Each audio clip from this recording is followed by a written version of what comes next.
सकता है। आप ये समझो 72,000 इसमें नाड़ियाँ हैं, नसें लाखों की संख्या में हैं, 10 प्रकार के प्राण हैं जो शरीर को चलाते हैं, खून है, हड्डी है, मांस है, ये सब अंदर की रचना के अंतर्गत है। तो ये जीवात्मा ही चलाती है शरीर को, पूरी ताकत इसकी फैली हुई है। तो एक आँख जीवात्मा में है, उससे ऊपरी लोगों की चीज़ें दिखाई पड़ती हैं।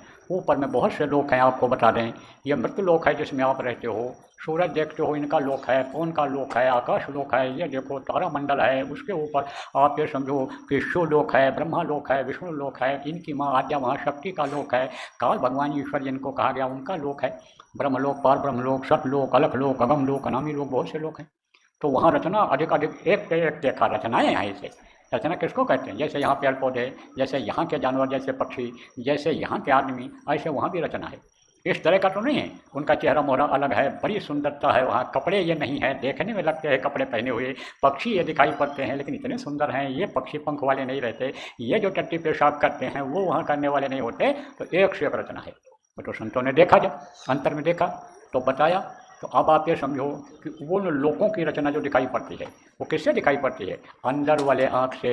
अंदर वाले आँख से कहा ना, वो घर हैं विमल विलोचन ही के, मिटे हैं दोष दुख भव रजनी के, सूझ हैं रामचरित मन में। राम का चरित्र जो मानस में हो रहा है, अंदर में हो रहा है, गोस्वामी जी ने कहा तब दिखाई पड़ेगा जब वो दिव्य दृष्टि आत्मचक्षु नेत्र तीसरी आँख खुलेगा, पिंडी 10वां द्वार वो यानी जो खुलेगा।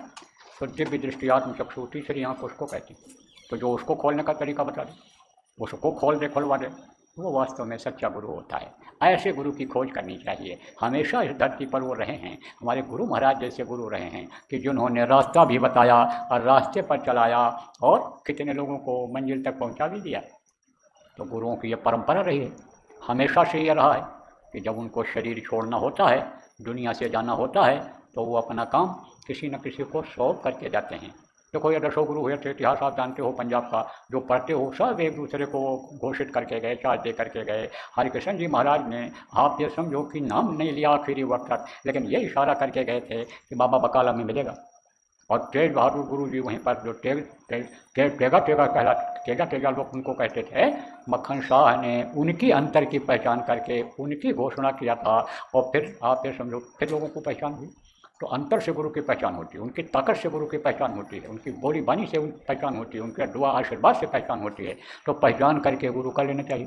तो मैं आपको बताया कि संतों की परंपरा रही है कि इस सनातन रास्ते को, जिसको सनातन धर्म कहा गया है, सनातन धर्म किसको कहते हैं? यही कि इस जीवात्मा को वहाँ तक पहुँचा दो जहाँ का जीव तहाँ पहुँचा हुआ, जहाँ से ये जीवात्मा आई है उतर करके सतदेश से सतलोक से, वहाँ इसको पहुँचा दो। यही है सनातन विधि, यही है सनातन धर्म। तो अब आप